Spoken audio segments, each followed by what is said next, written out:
Pas grand monde n'a vu la tête qu'il a, mais tout le monde en parle depuis 9 mois, c'est le H1N1. Faut-il se faire vacciner ou pas? Qui est dans les groupes à risque? A-t-on acheté trop de doses? Toutes ces questions sont bien légitimes. Mais il y en a une qui a moins intéressé les médias et qui pourtant est tout aussi importante pour l'avenir. Comment ce virus est-il apparu? Pourquoi au Mexique? Est-on certain qu'on ne va pas devoir revivre ça chaque année? Avec Ventura Samara, nous avons remonté la piste jusqu'à la source de la pandémie. Route fédérale 140 entre Mexico et Jalapa. Cette route, Octavio Rosas Landa la connaît bien. Ce professeur d'économie à l'Université autonome de Mexico sera notre guide. Direction La Gloria, un village de 3000 habitants à 4 heures de route de la capitale. L'épicentre de la pandémie. Pourquoi la pandémie est-elle partie d'ici? Ce que les virologues ont compris très vite, c'est que ce nouveau virus a une drôle de tête. Il cumule les morceaux de gènes de 2 grippes porcines différentes, d'une grippe aviaire et de la grippe humaine.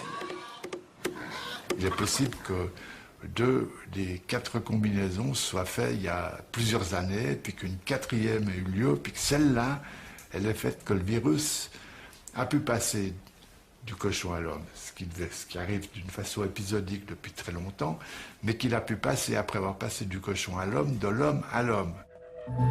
Aux abords de la Gloria, la première chose qui frappe, c'est l'odeur. Elle vient de cette porcherie industrielle. Pour les habitants, le virus s'est échappé d'ici. Pour Octavio Rosas Landa, mutation économique et virus mutant sont liés. Bueno, Granjas Carroll de México es una empresa filial de una gran transnacional estadounidense que se llama Smithfield Foods, que es la principal productora de cerdos en todo el mundo. Dentro de cada nave tenemos 18,000 cerdos y en total en todo el módulo se habla de aproximadamente entre 90 y 100,000 cerdos. Les animaux sont abattus avant l'âge de 6 mois, ce qui représente pour ce seul élevage environ 400 000 porcs par an. L'entreprise a refusé de nous laisser filmer à l'intérieur. Peut-être ne voulait-il pas que l'on montre des images comme celle-ci, tournées clandestinement dans un élevage de ce type aux États-Unis.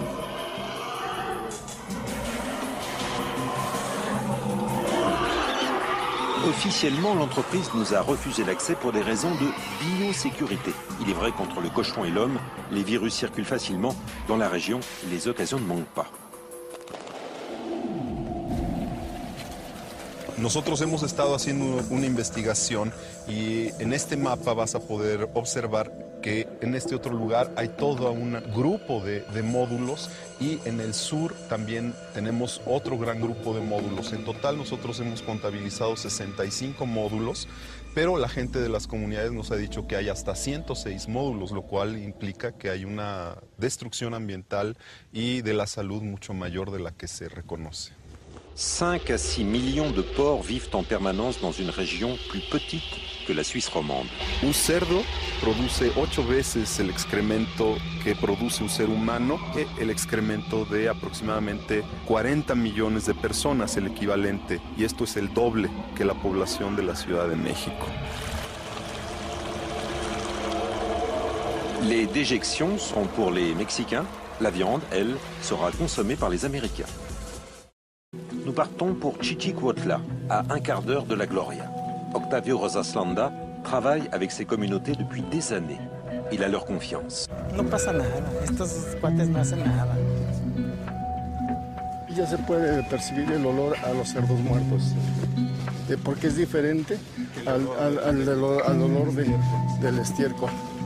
Malgré les risques, ces 2 hommes acceptent de nous conduire vers ce qui empoisonne leur vie. Don Vicente et Don Ruben sont les représentants de leur village. Et voilà comment l'entreprise américaine économise les frais d'un incinérateur.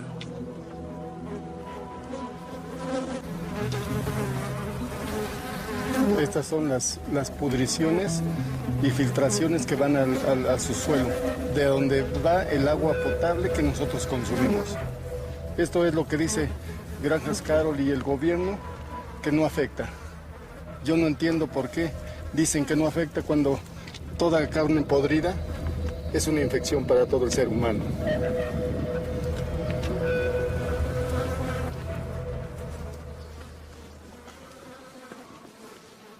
Están selladas.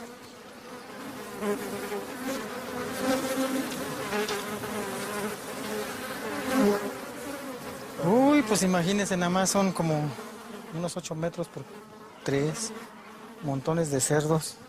Mínimo ha de haber unos 500. Mínimo. Mínimo 500 cerdos muertos.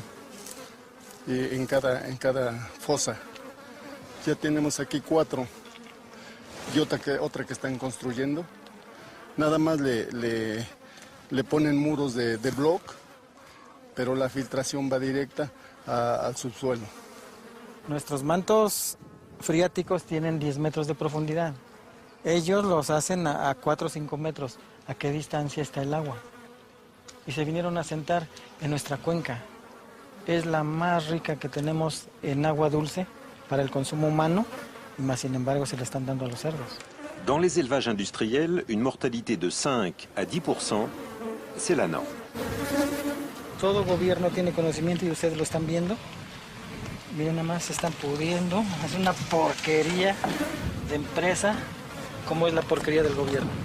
Porque el gobierno solapa todo. Miren los desechos, están negros. Salen. Vean sus lagunas. Es un atascadero. Si ustedes ven en toda la orilla, hay desechos de jeringas que a lo mejor deben de tener un tiradero independiente, mas sin embargo los echan a las lagunas. Ce mélange de déjection et de produits vétérinaires décante à ciel ouvert. Les gaz et l'ammoniac de l'urine de porc rendent l'air irrespirable. Une partie du liquide s'évapore, le reste passe dans le sous-sol et la nappe phréatique. Les seringues signent la présence d'hormones et d'antibiotiques. On appelle ces étendues brunâtres des lagons d'oxydation. La captation d'eau potable pour le village est là, juste à côté de la porcherie. Les résidus solides de ces tonnes de déjection sont simplement déversés sur les terrains alentours qui jouxtent les cultures des paysans.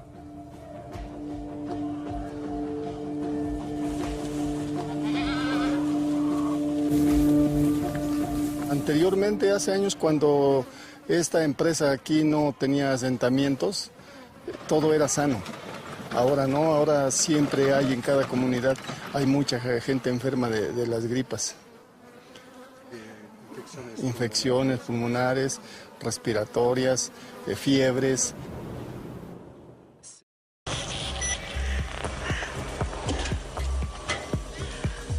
Christian Griot dirige l'Institut de virologie et d'immunoprophylaxie. Dans la campagne bernoise, ce labo de haute sécurité abrite des recherches sur le comportement des virus animaux et leur stratégie pour sauter la barrière des espèces. Nous lui avons demandé s'il y avait un lien entre les antibiotiques utilisés chez les porcs au Mexique et le fait que les gens soient tout le temps malades. This could be an explanation. You have to keep in mind it's not only the antibiotics which are used in operations like this, but it's also hormones, it's other chemical substances.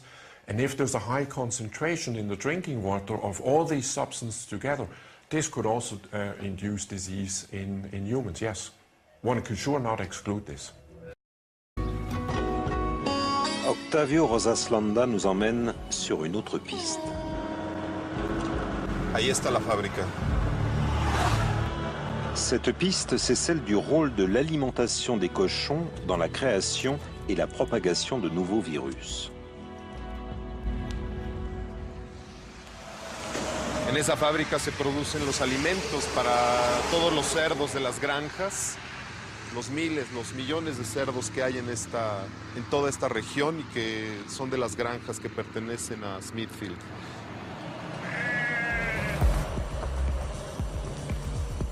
Le Mexique, c'est le berceau du maïs. Mais la multinationale de la viande n'achète rien de ce qui pousse dans cette région. Les cochons sont nourris avec des OGM. Le maïs, le soja et les céréales viennent des États-Unis, du Canada ou d'ailleurs.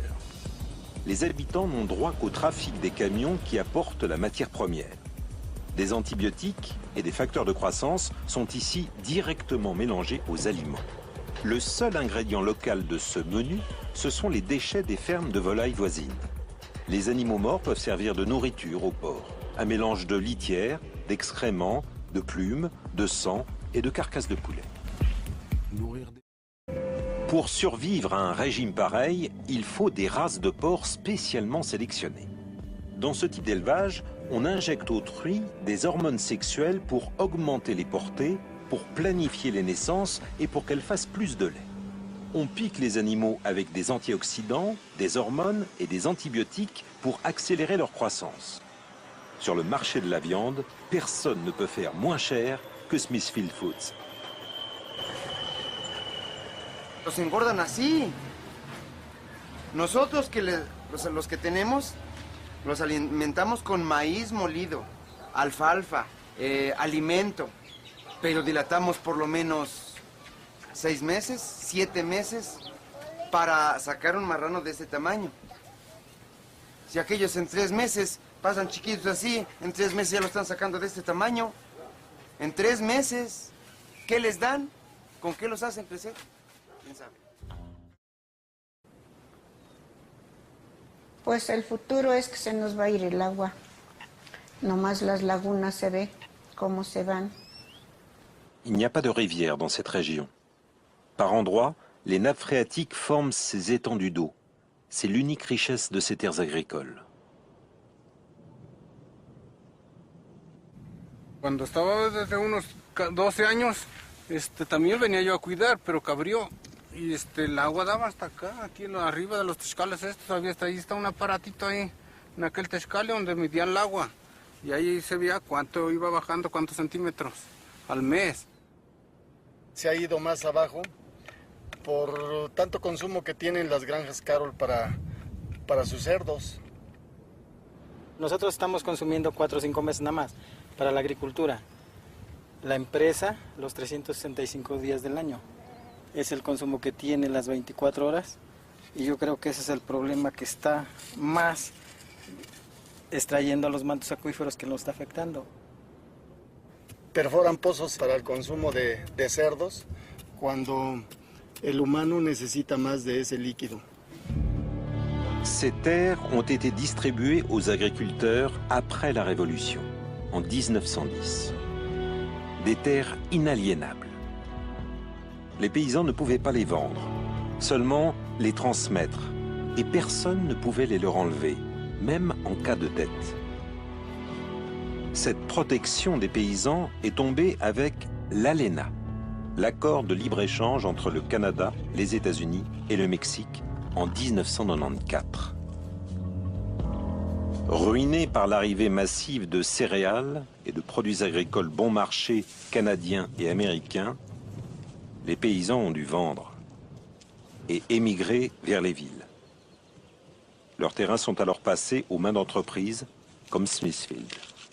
Otra de las características perversas que tuvo el Tratado de Libre Comercio y una de sus peores consecuencias fue que empresas como esta va a haber absoluta y completa impunidad ambiental. ¿Qué quiere decir esto?